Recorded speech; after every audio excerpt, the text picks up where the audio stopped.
வணக்கம், welcome to நகாஸ் cooking. இன்றைக்கி நம்ம காலிஃப்ளவர் 65 எப்படி பண்ணுறதுன்னு பார்க்கலாம். ரொம்பவே கிறிஸ்பியாக அதே சமயம் மசாலா உதிராமல் எப்படி பண்ணுறதுன்னு பார்க்க போகிறோம். சின்ன சின்ன டிப்ஸ்லாம் சொல்லியிருப்பேன். இப்போது இதுக்கு தேவையான பொருட்கள் என்னென்னு பார்த்துடலாம். வீடியோ போகிறதுக்கு முன்னாடி சேனல் சப்ஸ்கிரைப் பண்ணிக்கோங்க ஃப்ரெண்ட்ஸ். பக்கத்தில் இருக்க பெல் பட்டன் மறக்காமல் ப்ரெஸ் பண்ணிக்கோங்க. நான் அப்லோட் பண்ணுற வீடியோஸ் உடனுக்குடனே உங்களுக்கு நோட்டிஃபிகேஷன் வந்துடும். 2 ஸ்பூன் அரிசி மாவு, 1 ஸ்பூன் கார்ன்ஃப்ளவர் சேர்த்துக்கலாம். இதை சேர்க்கறதுனால ரொம்ப கிறிஸ்பியாக நமக்கு வரும். 1 ஸ்பூன் கடலை மாவு, 2 ஸ்பூன் 65 மசாலா சேர்த்துக்கலாம். 1/2 ஸ்பூன் சோம்பு பவுடர் சேர்த்துருக்கேன். இந்த சோம்பு பவுடர் சேர்க்கறதுனால வாசனை ரொம்ப நல்லாயிருக்கும். 1 ஸ்பூன் இஞ்சி பூண்டு பேஸ்ட்டு, தேவையான அளவு உப்பு, இதோட 1 ஸ்பூன் எண்ணெய் சேர்த்துக்கோங்க. இந்த எண்ணெய் சேர்க்கறதுனால என்ன ஆகும்னு கேட்டிங்கன்னா, நமக்கு மசாலா அந்த காலிஃப்ளவரில் பிரியாமல் வரும். கொஞ்சம் கொஞ்சமாக தண்ணி விட்டு கெட்டியாக பிசைஞ்சிக்கலாம். ரொம்ப கெட்டியாகவும் இருக்கக்கூடாது, ரொம்ப தண்ணியாகவும் இருக்கக்கூடாது. ரொம்ப தண்ணியாக இருந்துச்சுன்னா காலிஃப்ளவரில் மசாலா நமக்கு ஒட்டாது. அதே சமயம் ரொம்ப கெட்டியாக இருந்தாலும் நம்ம எண்ணெயில் போடும்போது அந்த காலிஃப்ளவரில் இருந்து மசாலா நமக்கு உதிர்ந்துடும். இப்போது காலிஃப்ளவரை நல்லா கழுவி சுடு தண்ணியில் போட்டு தண்ணியை வடித்து எடுத்து வச்சுருக்கேன். காலிஃப்ளவரில் சின்ன சின்ன பூச்சிங்களாம் இருக்கும். சுடு தண்ணியில் போட்டிங்கன்னா அந்த பூச்சியெல்லாம் உங்களுக்கு வெளியே வந்துடும்.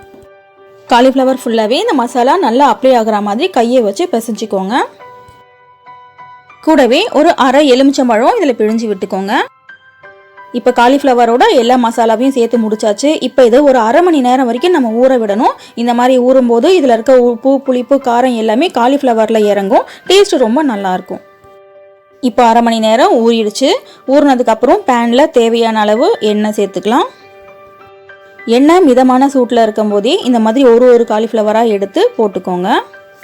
இந்த மாதிரி ஃப்ரை பண்ணும்போது ஸ்டவ்வை சிம்மில் வச்சுக்கோங்க. ரொம்ப அனல் அதிகமாக வச்சிங்கன்னா மேலே இருக்கிற மசாலா வெந்துடும், உள்ளுக்குள்ளே இருக்க காலிஃப்ளவர் வேகாது. இந்த காலிஃப்ளவர் மட்டும்தான் இல்லை, ஃப்ரைட் ஐட்டம்ஸ் நீங்கள் எது பண்ணுறதா இருந்தாலும் சரி சிம்மில் வச்சு பண்ணுங்கள். ஒரு 10லேருந்து 15 நிமிஷம் வரைக்கும் ஒரு பேட்ச் பண்ணுறதுக்கே டைம் ஸ்பெண்ட் பண்ணுற மாதிரி இருக்கணும். அப்படி இல்லைனாக்கா மேலே வந்துட்டு தீஞ்ச மாதிரி ஆயிரும். உள்ளுக்குள்ளே பிரித்து பார்த்தீங்கன்னா உள்ளுக்குள்ளே இருக்க மசாலாவுமே நமக்கு வேகாமல் போயிடும். இந்த மசாலா காலிஃப்ளவர்லேருந்து உதிராமல் இருக்க இன்னொரு டிப்ஸ் என்னென்னு கேட்டிங்கன்னா, இந்த காலிஃப்ளவரை நீங்கள் போட்டதுமே கரண்டியை வச்சு கலரக்கூடாது.